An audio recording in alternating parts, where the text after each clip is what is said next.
rajim.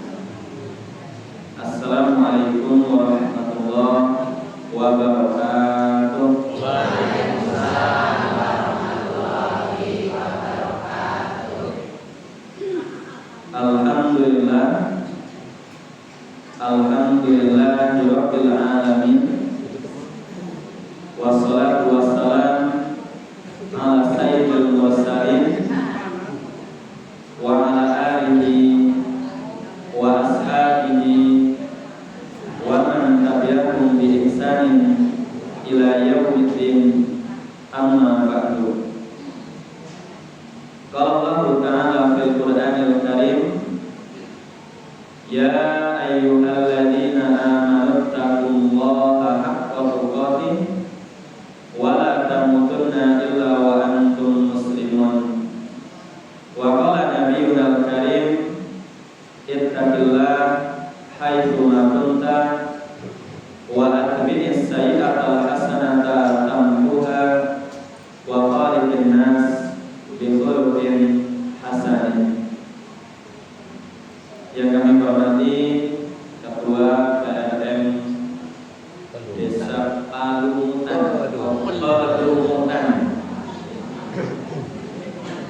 yang kami hormati segenap takmir masjid Ashabul Hidayah beserta seluruh pengurusnya, ketua takmirnya, imamnya, muadzinnya, dan semuanya yang semoga Allah berkahi umurnya, berkahi keluarganya.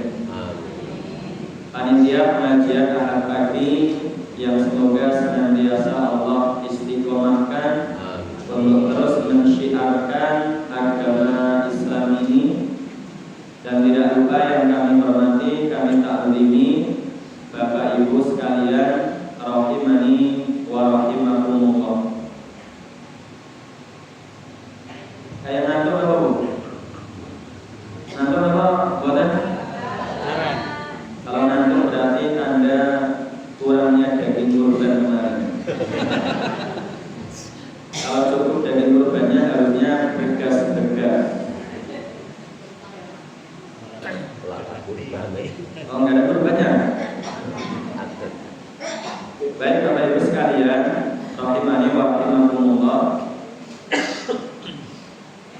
Pertama mohon maaf, ini lagi tinggal tidur, lagi belum, jadi suaranya mohon maaf kalau kurang jelas. Yang pertama kami sampaikan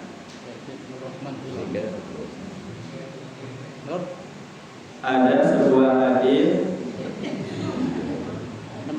Atau dari sarapan ini miknya. Ada sebuah hadis yang diriwayatkan oleh Imam Al-Bukhari dan Imam Muslim. Hadis dari sahabat Abu Hurairah radhiyallahu anhu. Gak ada di lembar materi, dibolak-balik, dicengkak-cengkik, dimotong-motong ngelik. Ini pembukaan dari hadis riwayat Bukhari dan Muslim dari Abu Hurairah radhiyallahu anhu. Rasulullah sallallahu alaihi wasallam katakan, man ghada ilal masjidi awroha, barang siapa yang orang tersebut rajin mendatangi masjid, pagi, siang, sorenya rajin untuk datang ke masjid, maka Allah Subhanahu wa ta'ala a'addallahu lahu nuzulan minal jannah kullama ghada awroha.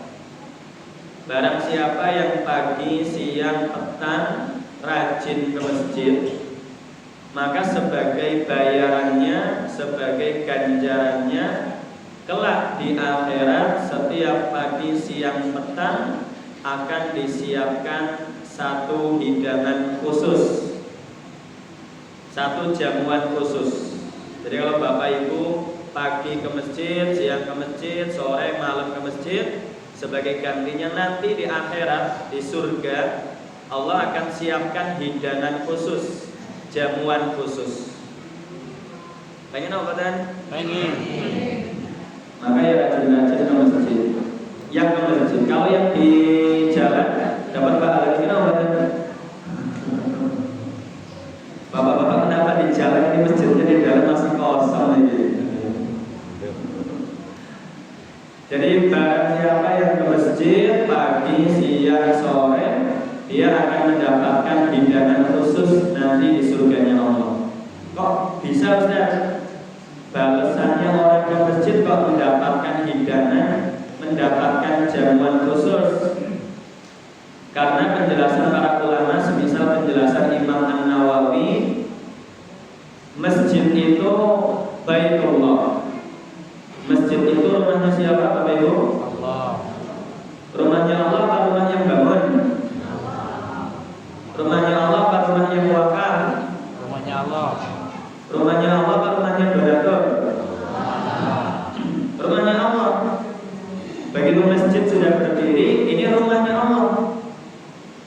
Lah kalau kita ini bertamu, kita ke masjid, mengunjungi masjid, datang ke masjid, itu kan seolah-olah kita sedang bertamu ke rumahnya Allah Subhanahu wa Ta'ala. Kalau kita bertamu ke rumah tetangga kita saja itu mesti dijamu, disuguhin apa kan? Kopi. Orang Medan mendoan boleh apa konduan tapi isinya rengginang.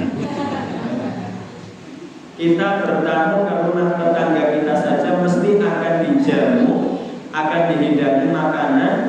Tapi kalau kita ke masjid dihidangi apa kan? Gak ada. Subuh-subuh masuk masjid memangnya ada hidangan? Gak ada. Zuhur, asar, maghrib, isya, kita ke masjid tidak ada hidangan satupun yang diberikan ke kita.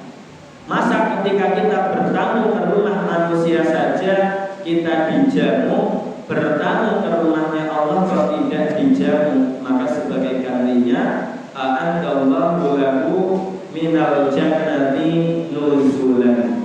Nanti di akhirat kita akan dibayar pagi, siang, sore. Sebagaimana rajinnya kita ke masjid, sebanyak itu pula akan mendapatkan jamuan dari Allah Subhanahu wa Ta'ala. Maka semoga kita semuanya bisa istiqomah untuk memakmurkan masjid. Baik Bapak Ibu, tema untuk pagi hari ini, apa temanya? Syarat menjadi umat terbaik. Syarat untuk menjadi umat yang terbaik. Di situ saya cantumkan bahwasanya di dalam surat Ali Imran ayat berapa? 110. Di dalam surat Ali Imran ayat 110 disebutkan bahwasanya kita ini adalah umat yang terbaik. Kalau ditanya umat siapa yang terbaik, umat Nabi siapa yang paling baik, jawabannya umat siapa? Nabi Muhammad sallallahu alaihi wasallam. Umatnya Nabi Muhammad sallallahu alaihi wasallam. Umat Islam adalah umat yang terbaik. Alasannya kenapa Bu? Kenapa umat Islam jadi umat yang terbaik? Kenapa? Ali Imran ayat 110. Ya kenapa? Alasannya kenapa? Umat Islam jadi umat yang terbaik itu kenapa? Halo? Bu? Ini tadi pada sadar loh kan? Soalnya kawannya jadi ada telepon gitu, mendung, kena kipas, sarapan kangkung, dan menolak pengajian kawannya. Di lembar materi saya cantumkan di surat Ali Imran ayat 110 Allah katakan kuntum khaira ummatin ukhrijat linnas. Kalian adalah umat yang terbaik yang diutus untuk seluruh manusia. Jadi saya, Bapak, Ibu semuanya di sini merupakan umat yang terbaik. Tapi syaratnya dua. Ada dua syarat yang harus dipenuhi supaya kita menjadi umat yang terbaik. Syarat yang pertama apa? Ya'muru bil ma'ruf. Halo. Syarat yang pertama apa? Ya'muru bil ma'ruf. Ta'muruna bil ma'ruf wa tanhauna 'anil munkar. Ini syarat pertama, ingat. Nanti kita bahas. Syarat pertama agar orang itu menjadi umat yang terbaik, syaratnya adalah umat tersebut menjalankan amar ma'ruf nahi munkar. Apa itu amar ma'ruf nahi munkar? Amar ma'ruf mengajak orang berbuat baik. Ibu punya tetangga belum mau ke masjid, diajak ke masjid apa dirasani? Diajak berapa kali? Sekali diajak gak mau, besoknya dirasani. Ibu punya tetangga kalau keluar rumah belum mau untuk menutup auratnya. Ibu yang hadir ini yang di sini kalau keluar rumah menutup auratnya. Jangan sampai ngaji jilbaban ayu kabeh tapi ketika tidak ngaji senam di tengah jalan, togat, pakaiannya seksi, lepas jilbab, auratnya terbuka. Alhamdulillah. Kalau ibu punya tetangga keluar rumah belum mau menutup aurat, ibu nasihati, diajak untuk menutup aurat apa dirasani? Nah, jujur saja Bu. Dirasani orang belum ngomongin.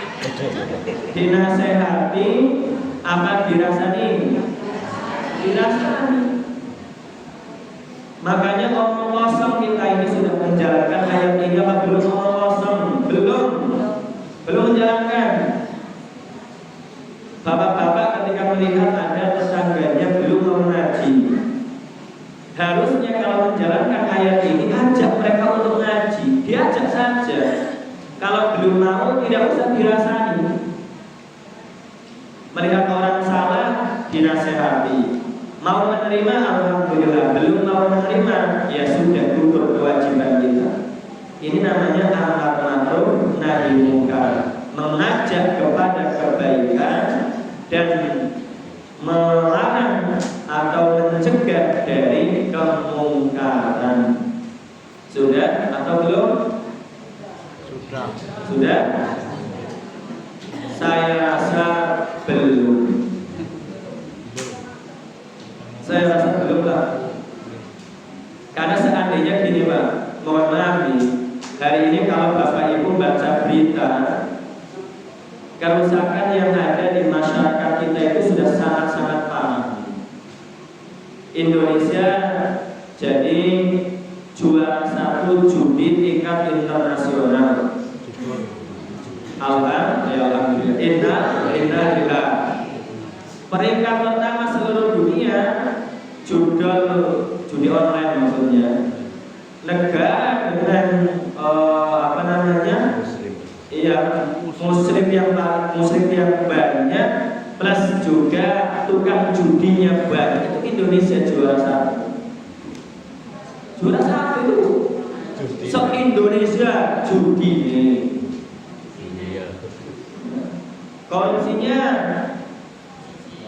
alhamdulillah. Innalillah juga. Lembaga mana yang tidak ada korupsinya? Lembaga-lembaga pemerintah mana yang hari ini kita lihat tiap hari beritanya ada? Indonesia luar biasa. Kasus-kasus perzinahan, kenakalan remaja, siswi SD di Demak, mohon maaf, hari libur hari Ahad bukannya libur, bukannya ngaji, hari Ahad siswa-siswi SD di Kabupaten Demak menggegerkan. Kenapa? Laki perempuan di sekolah yang lainnya pada liburan malah tunggang-tunggangan. Itu SD, rusaknya seperti itu. Iya, SD rusaknya sudah seperti itu. Bagaimana SMP-nya? Bagaimana SMA-nya? Bagaimana kuliahnya? Dan seterusnya. Bahkan kalau Bapak Ibu yang mengikuti berita hari ini sudah tidak lagi rusaknya masyarakat kita, bukan lagi lawan jenis. Sekarang sesama jenis LGBT sudah sangat banyak. Ini online ya. 13 April 2025 kemarin setelah Idul Fitri, rumah saya ketempatan untuk rapat kumpul organisasi dakwah Islam di Banyumas. Saya aslinya Banyumas dan jadi KTP-nya masih Banyumas. Kumpul kemudian membahas di Banyumas Raya saja hari ini katanya itu sudah ada 2000-an pasang yang teror ketemu teror, cabai ketemu cabai. Maksudnya ada bukan nama teror? Apa teror ketemu teror? Anggar. Lanang ketemu lanang. Parah sekali bu hari ini. Tapi kan itu di kota-kota besar, bukan di kota besar. Di Banyumas, di Purbalingga, itu ada. Gak enak saja saya sampaikan di sini. Ada tokoh umat Islam, tokoh terkenal, tokoh Islam, naudzubillah melecehkan sesama jenis anak buahnya. Padahal itu tokoh Islam. Kalau diungkap media hancur itu lembaganya. Hari ini sudah rusaknya luar biasa Bapak Ibu sekalian. Saya jelaskan seperti ini, rusaknya parahnya seperti ini, supaya kita ini sadar betul kenapa kerusakan begitu parah hari ini. Karena umat Islam tidak lagi menjalankan amar ma'ruf nahi mungkar. Orang itu masa bodoh. Yang penting saya sholat, yang penting keluarga saya sholat, yang penting saya soleh, anak istri saya soleh, cukup. Dikiranya seperti itu hari ini. Ditambah lagi sekarang orang tidak enak, tidak berani untuk amar ma'ruf nahi mungkar, saling menasehati karena takut dijengkeli. Mesti kan seperti itu. Ibu-ibu melihat tetangganya salah, dinasihati apa didiamkan? Jodoh balai kan? Nek ditegur malah aku sih dijengkeli. Kok seperti itu? Saya, mohon maaf, ini online disaksikan banyak orang juga, silakan dicek. Saya tidak di Banyumas, tidak di Purbalingga, saya tinggalnya di Desa Gemuruh. Di Desa Gemuruh, Padang Purbalingga. Saya awal masuk di daerah Gemuruh, mohon maaf, ya daerah-daerah sana lah.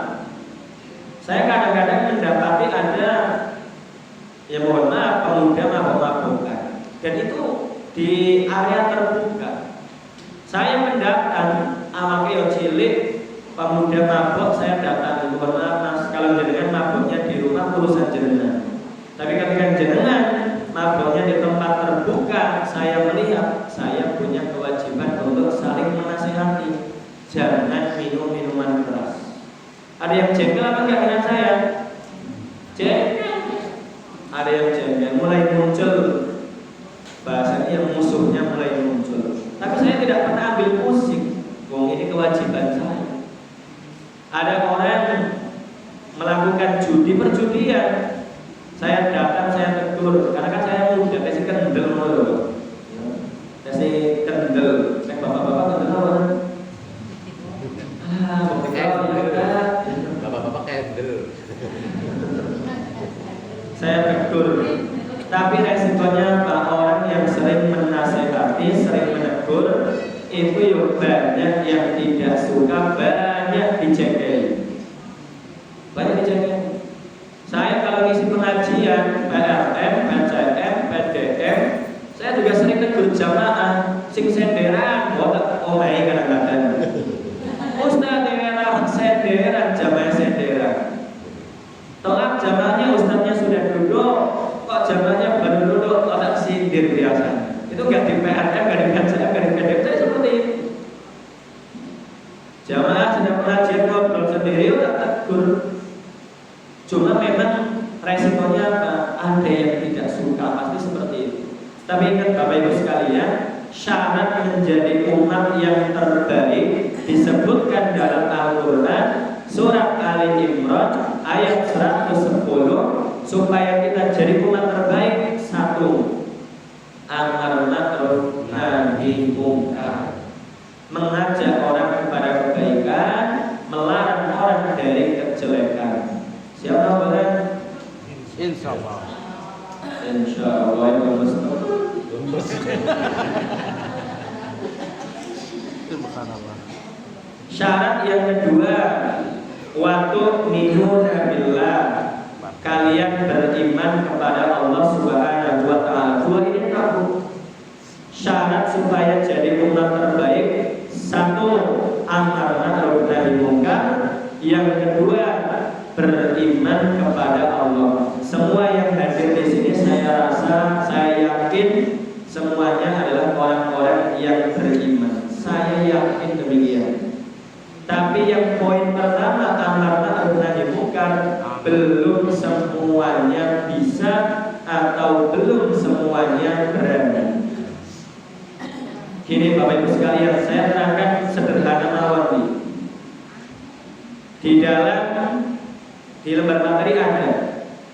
Saya sudah cantumkan itu hadisnya. Sengaja tidak saya terjemahkan. Ada terjemahan apa kan?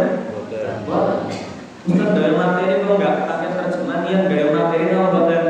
Antara niat dan gak niat. Boleh dicek nih, saya nggak di PCM, nggak di PDM, PLM, saya modelnya sama saja. Karena saya sering menyampaikan ini, kalau ngaji itu yang nulis itu janjinya gurunya atau muridnya? Halo Bu? Kalau ngaji itu sebetulnya yang pantas nulis itu yang ngaji apa yang ngajar ngaji? Yang ngaji. Lah saya kewali, jamaahnya nggak nulis, yang nulis siapa? Ustaz.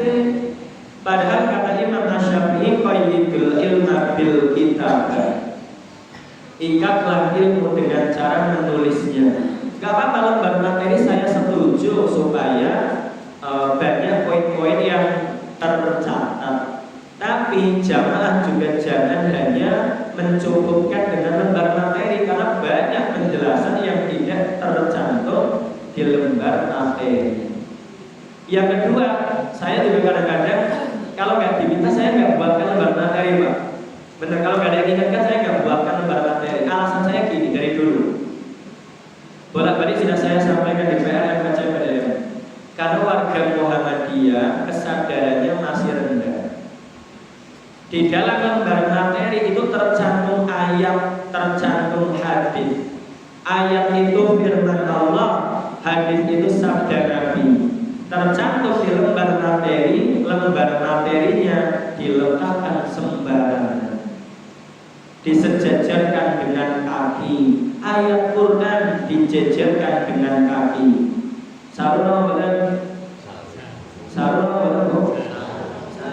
Bahkan kadang-kadang saya beberapa kali lihat lembar materi itu ditekuk-tekuk. Setelah ditekuk, ya kalau disakunya saku baju. Kadang-kadang saya lihat ditekuk-tekuk sakunya saku belakang. Ayat Quran, hadis Nabi nemplek dengan bokong. Kurang ajar dong, badan ajar. Kurang ajar dong, badan. Kurang ajar. Makanya saya sering katakan di mana-mana, Jangan perlakukan ayat Quran itu sembarangan. Ayo, jangan sembarangan. Ditaruhnya yang benar, nanti disimpannya yang benar. Gak boleh sembarangan. Diangkat lembar materi itu karena ada ayat Qurannya. Jangan ditaruh di lantai. Halo, Bapak Ibu? Baik. Oke. Di situ disebutkan hadis bunyinya gini. Ada hadis riwayat Imam Al-Bukhari nomor hadis 2493. Bunyinya masalul qaimi ala hududillah wal waqi'i fiha kama sali qaumin istahamu ala sabina. Halo Bapak Ibu? Masih sadar semua Bapak Ibu? Perhatikan baik-baik permisalan yang dibuat oleh Nabi Muhammad SAW. Nabi katakan ini, ibarat orang hidup di masyarakat, itu pasti ada yang soleh dan ada yang belum soleh. Betul apa benar? Di desa Pelurungan ini, Pelurungan. Di desa Pelurungan itu soleh semuanya apa ada yang belum soleh? Banyak yang belum. Banyak yang mana yang soleh atau yang belum soleh? Banyak yang belum. Nah, Bu? Banyak yang mana? Yang belum. Dan tidak ada satu daerah yang isinya soleh semua, gak ada Pak. Gak ada. Silakan cari desa mana yang isinya 100% orang soleh. Cari. Arab dan Arab Saudi. Kalau yang sudah pernah ke Arab Saudi ya ngerti. Di Arab Saudi ya ada yang seksi-seksi ya ada. Orang ada. Ada. Kalau ditanya daerah mana yang 100% itu soleh semuanya, gak ada. Karena Nabi sendiri sudah menyampaikan ada yang soleh, ada yang belum soleh. Dan ibarat kata yang soleh dan yang gak soleh, ini ibarat kata sedang berlayar di satu kapal. Halo? Berlayar di satu kapal. Asobabatuhum a'laha wa ba'duhum asfalaha. Ketika naik kapal, ada yang di bawah, ada yang di atas, ada yang di bawah. Ya model-model kapal itu loh, tingkat itu loh. Ada yang di atas, ada yang di bawah. Tingkat. Tapi kapal zaman dulu kan beda dengan kapal zaman sekarang. Kapal zaman dulu tidak ada sistem hidrolik air, tidak ada sistem penampungan air. Zaman dulu kapalnya tidak ada krannya, sehingga orang yang di bawah kalau kepengen ngambil air harus naik ke atas ambil air laut. Jelas Bapak Ibu? Nah, kira-kira capek dong naik turun tangga untuk ngambil air. Akhirnya orang yang di bawah berpikir ringkas. Fakana alladziina fi asfaliha idza istaqaw minal ma' marru 'ala man fawqahum faqalu law anna kharaqna fi nasibina kharqan wa lam nu'dhi man fawqana. Orang yang di bawah kemudian berinisiatif seperti ini Bapak Ibu sekalian. Yang di bawah ngomong ini, lah daripada kita capek naik turun ganggu orang yang di atas juga, dahlah kita lubangi saja bagian bawah kapal. Kan nanti gampang ngambil airnya, air muncul ke dalam kapal. Leres tau buat kalian ini? Leres. Betul apa enggak ini? Mikirnya kayak gini, betul apa enggak? Betul, airnya keluar maksudnya. Halo Bu, paham betul ini? Paham. Jadi orang yang di bawah tidak mau repot naik turun tangga, akhirnya mikirlah kita lubangi saja kapalnya, nanti kan air masuk sendiri, nggak perlu capek-capek. Pertanyaannya gini, Rasulullah bertanya gini, seandainya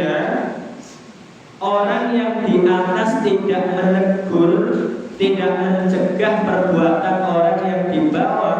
Yang mati itu yang di bawah apa yang di atas? Semuanya. Tapi kan yang salah yang di bawah. Halo Bu? Yang mati yang mana? Atas atau bawah? Semuanya. Tapi kan kalau ada orang yang mengatakan tapi kan yang berbuat salah yang di bawah. Kenapa yang atas mati juga? Kena imbas. Hah? Imbas. Meskipun yang salah adalah orang yang di bawah, tapi karena kita ini bermasyarakat ibarat satu kapal, maka yang salah yang di bawah, kalau yang di atas tidak menegur, sama-sama mati semuanya. Nah itu Nabi Muhammad memberi permisalan seperti itu. Ketika Bapak Ibu soleh, Bapak Ibu rajin ke masjid, Bapak Ibu rajin ngaji, Bapak Ibu rajin ibadah, tapi ada tetangga yang mabuk-mabukan, tidak Bapak Ibu tegur, kira-kira kalau turun hukuman yang kena yang salah saja atau kita yang kena? Semua kena. Semuanya kena. Ketika ada longsor, ketika ada gempa bumi, ketika ada misalkan banjir bandang, memangnya yang kena itu yang salah-salah saja? Enggak. Yang soleh pun akan terkena imbasnya, terkena dampaknya. Inilah pentingnya amar ma'ruf nahi munkar. Halo, Bapak Ibu? Yang berikutnya, ini sampai setengah 9. Setengah 8. Saya kira sampai setengah 9. Baru jam 7 saja ibu wis warna siswa jalan semua mirip teman, mirip kiwe, anggap bola balik. Oke, poin yang berikutnya tercantum di lembar materi. Ganjaran bagi orang yang melakukan amar ma'ruf nahi munkar. Apa? Ganjaran, pahala, balasan bagi orang yang amar ma'ruf nahi munkar. Apa?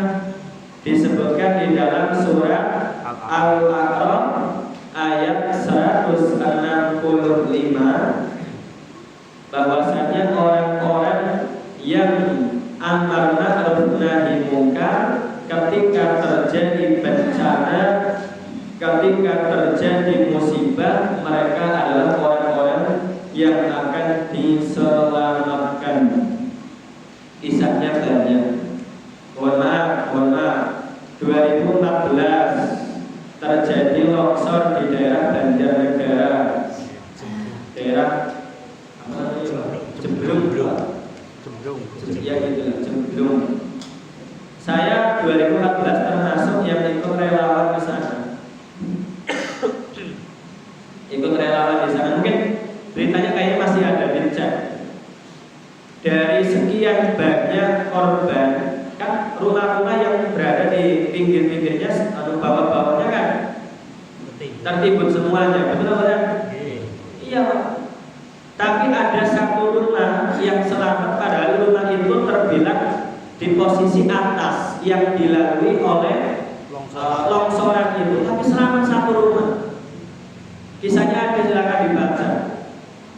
Yang lainnya mati semuanya, ratusan korbannya dengan yang pada lewat itu ratusan dengan semua total korban warga lokal dengan yang warga yang memakai jalan ratusan. Tapi ada satu rumah yang selamat.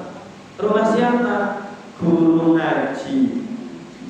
Rumahnya guru ngaji yang memang terkenal biasa, dia yang menasihati warga kanan kirinya untuk jangan berbuat salah, jangan berbuat dosa, jangan berbuat ini, jangan berbuat itu. Allah selamatkan. Saya asli Banyumas, tapi Banyumasnya paling selatan. Saya Jalan Nasional 3, nyebrang Jalan Cilacap. Saya lebih dekat ke Kroya kalau apa-apa. Kroya tahun 2000 berapa?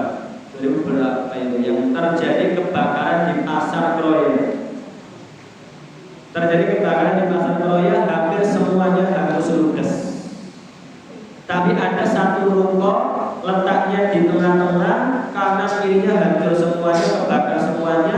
Tapi ada satu ruko penjual jajanan kecil yang selamat, luarnya memang gosong tapi dalamnya tidak ada yang gosong satu pun barang-barang. Rumahnya kebetulan tidak jauh dari rumah saya. Kenapa? Beliau ini adalah orang yang sangat baik, rajin sedekah kepada anak yatim, dan biasa kayak ngomongi kalau di pasar itu. Cerewet kalau di pasar, jangan ngurangi timbangan, jangan seperti ini, jangan seperti ini, jangan seperti ini. Maka sebagai ganjarannya apa? Ketika terjadi musibah yang itu menimpa semuanya, orang yang menjalankan amar ma'ruf nahi munkar diselamatkan. Halo, Bapak Ibu? Jelas? Dalilnya apa? Surat Al-A'raf ayat 165.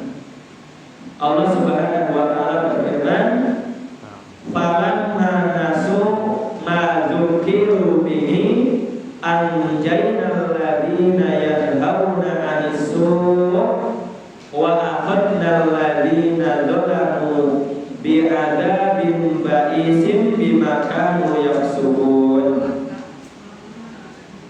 Maka tatkala orang-orang itu melupakan ajaran kami, melupakan peringatan dari kami, kami menyelamatkan orang-orang yang mencegah dari perbuatan jelek, dan kami timpakan hukuman kepada orang-orang yang berbuat salah.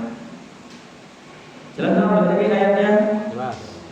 Kalau kita menjalankan amar ma'ruf, ketika terjadi musibah, terjadi atau turun siksaan, yang lain dihukum, kita yang amar ma'ruf nahi munkar, Allah selamatkan. Itu balasannya. Nah sekarang poin berikutnya, ancaman bagi orang yang tidak mengerjakan amar ma'ruf nahi munkar. Jadi ancamannya, masyarakat yang tidak menjalankan amar ma'ruf nahi munkar, apalagi yang berstatus sebagai ketua RT, ketua RW, lurah, ketua takmir masjid, ketua PLN, nah itu tanggung jawabnya lebih besar. Seandainya ada dosa yang dikerjakan oleh masyarakat, tetapi kita ini tidak mau untuk saling mengingatkan, ancamannya 3 hal ini. 3 ancamannya. Yang pertama, apa yang pertama? Apa itu? Siksaan secara merata. Turunnya siksaan Allah yang merata, secara merata.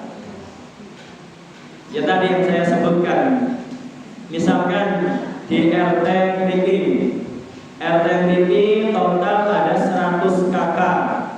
Di RT misalkan RT 1 RW 2 Niki misalkan saja, ini ada 100 kakak.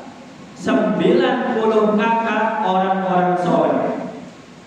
10 kakak ada yang tukang mabok tapi dibiarkan, tidak ada yang menegur. Ada yang tukang judi, tidak ada yang menegur. Ada yang kumpul kebo, tidak ada yang menegur. Misalkan saja 90% orang soleh, 10% orang belum soleh, tapi yang lain mendiamkan, maka Allah turunkan musibah siksaan secara merata. Yang salah kena, yang soleh juga kena. Ngeri dong benar ini. Ngeri dong benar. Loh, tapi kan saya nggak salah Ustaz. Iya, meskipun kita tidak salah, tapi Anda salah mendiamkan kejelekan. Anda bersalah tidak menegur adanya kemaksiatan. Dalilnya kan surat Al-Anfal ayat 29. 25. Tadi orang Anda. Surat Al-Anfal ayat 25. Allah Subhanahu wa ta'ala berfirman, wattaqu fitnatan la tusibanna alladziina dzalamu minkum khassah wa'lamu annallaha syadidul iqab. Takutlah kalian kepada siksaan Allah yang ketika turun tidak hanya menimpa orang-orang zalim, orang-orang yang berbuat jelek, tapi akan diratakan kepada kalian semua. Sungguh siksaan Allah begitu perih, hukuman Allah begitu keras. Ini dalilnya Bapak Ibu sekalian. Jadi kalau misalkan ada tetangga kita yang berbuat salah, didiamkan apa ditegur? Harusnya ditegur. Didiamkan apa ditegur setelah ini, setelah ngaji ini? Didiamkan apa ditegur? Dinasehati. Berani? Berani apa enggak? Utuwani. Loh kalau kebanyakan itu sudah sadar, yang salah itu kan ya paling 1-2. Kalau rata-rata itu saling menasehati, yang salah itu merasa nggak enak malah justru. Tapi kan kita yang mungkin mayoritas tidak berbuat salah, tapi mendiamkan, maka yang satu kepengen menasehati nggak enak. Bu aku mau disengih, bu aku nanti aku dicekeli dan seterusnya. Tapi kalau rata-rata memang sudah menjalankan amar ma'ruf nahi munkar, ya enteng saja menasehati. Jangan seperti itulah ibu-ibu, jangan senang pakai lecing di tengah jalan. Oh, saya masuk desa itu dekat pondok pesantren kami itu tiap Sabtu Ahad itu ada yang joget-joget senang ibu-ibu. Ada ibu muda, ibu tanggung, ibu tua di dekat jalan. Pakaiannya ngatet-ngatet. Lek ayu sih mending. Kadang-kadang seger-seger timun, lemu, ya.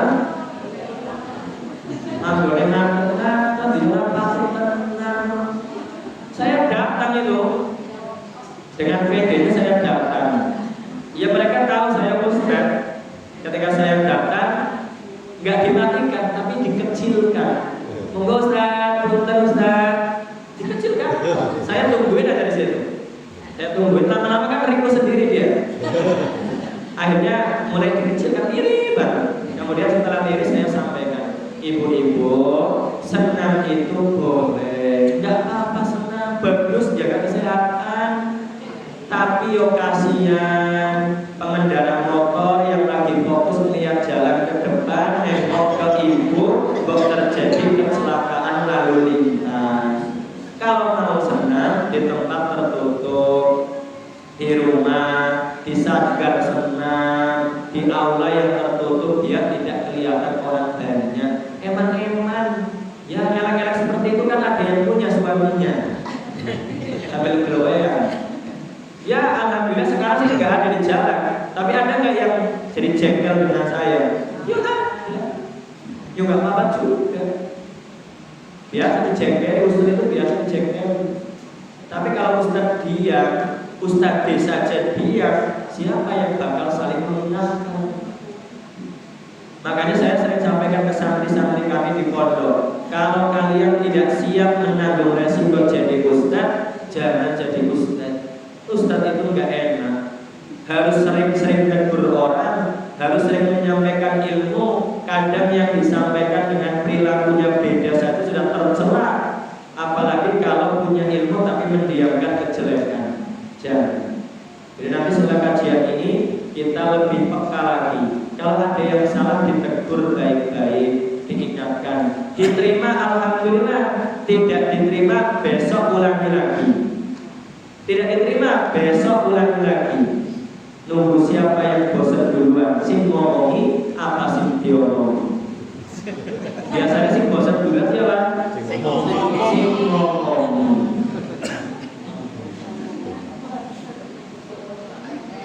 Halo, jelas Bu? Ya. Yang kedua, ancaman ketika masyarakat tidak menjalankan amar ma'ruf.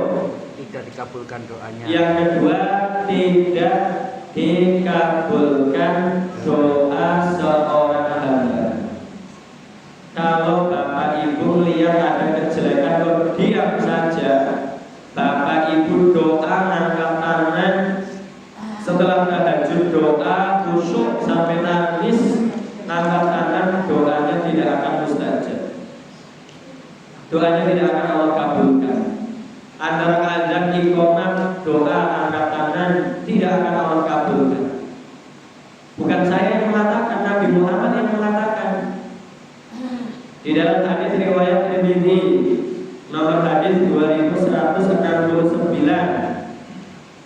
Rasulullah katakan, walladzi nafsi biyadihi la ta'muruna bil ma'ruf wa la tanhauna 'anil munkar. Hendaknya kalian itu rajin-rajin amal ma'ruf nahi munkar. Bapak Ibu kaum muslimin muslimat, hendaknya kita ini rajin-rajin amal ma'ruf nahi munkar, saling menasihati. Aw la yushikanna Allah ayyab'atsa 'alaikum 'iqaban min indihi. Kalau kalian tidak rajin-rajin amal ma'ruf nahi munkar, maka Allah akan turunkan hukuman bagi kalian. Allah turunkan hukuman bagi orang yang mendiamkan kejelekan. Tahu? Ngantuk dan Kelindur ya. Summa la tad'unnahu fala yastajibu lakum. Kemudian kalian akan berdoa, kalian sering berdoa, tapi doa-doa kalian tidak akan dikabulkan oleh Allah Subhanahu wa ta'ala. Jadi dampaknya ketika masyarakat itu acuh, tidak mau tahu, egois, yang penting saya baik, anak saya baik, adapun tetangga tidak baik, urusan masing-masing. Seandainya kita berpikir seperti ini, Allah hukum dengan apa? Doa kita tidak mustajab. Ibu sekalian, Bapak Ibu sekalian. Mari Ramadan. Kalau doa kita sudah tidak didengar Allah, mau minta ke siapa lagi? Minta ke siapa kita kalau misalkan kita sudah minta ke Allah kok tidak dikabulkan? Terakhir, ancaman yang terakhir. Apa ancaman terakhir? mendapatkan laknat Allah. Masyarakat yang tidak menjalankan amar ma'ruf nahi munkar, ancamannya yang terakhir adalah mendapatkan laknat dari Allah Subhanahu wa ta'ala. Apa itu laknat? Laknat itu adalah al-bu'du an rahmatillah, dijauhkan dari rahmatnya Allah Subhanahu wa ta'ala. Jadi barang siapa yang tidak mau saling mengingatkan, saling menasihati, egois, maka Allah akan turunkan laknatnya. Laknat itu berarti apa? Dijauhkan dari rahmatnya Allah. Dan ini lebih parah. Poin yang ketiga adalah yang paling parah. Kalau orang sudah dijauhkan dari rahmatnya Allah, mau apa lagi kita ini? Lalu masuk surga saja, kita ini masuk surga karena amal kita apa karena rahmatnya Allah? Karena rahmat Allah. Karena rahmatnya Allah, bukan karena banyaknya amal kita. Allah berikan kita rezeki karena rahmatnya Allah. Allah berikan kita hidup karena rahmatnya Allah. Seandainya kita dijauhkan dari rahmatnya Allah, ya sudah selesai kita. Wassalam. Nah ini ancaman bagi masyarakat yang tidak menjalankan amar ma'ruf nahi munkar, tidak mau saling menegur atau mengingatkan. Jelas Bapak Ibu sekalian? Maka semoga setelah kajian pagi hari ini muncul kesadaran dari kita, muncul kepekaan di antara kita. Soleh itu tidak bisa soleh sendiri. Kita soleh, tapi juga mengajak orang lain untuk soleh. Insya Allah, kalau kita cerewet-cerewet, rajin saling mengingatkan,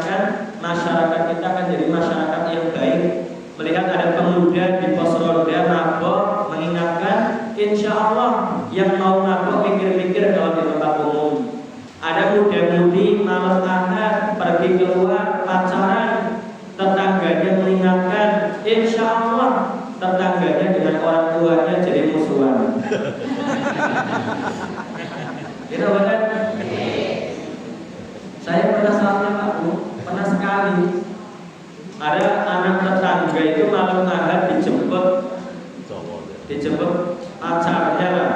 Kalau saya masih sekolah ya berarti pacarnya masa kok suaminya kan nggak mungkin. Saya ledek gitu, mas masih sekolah, fokus belajar nawan. Nanti kalau wisuda boleh nikah. Kedengaran sama orang tuanya mungkin. Kedengaran orang tuanya, maksud saya mengingatkan jangan pacaran lah. Malam Ahad ya janganlah bawa-bawa anak orang yang terus seperti itu. Dalam Islam kan tapi malah orang tuanya yang marah ke saya jadi anak-anak saya yang kayak jenengan memang saya juga nggak ngakui anak saya. Tapi jadi salah sangka. Ya seperti itulah dalam masyarakat. Tapi kalau semua orang diam, masyarakat kita acuh, tidak peduli, kemaksiatan akan menjamur di tengah masyarakat. Dan ketika masyarakat sudah banyak melakukan kemaksiatan, tinggal nunggu datangnya hukuman Allah Subhanahu wa Ta'ala. Na'udzubillah. Mungkin itu Bapak Ibu sekalian yang bisa saya sampaikan. Kurang dan lebihnya saya mohon maaf. Selebihnya saya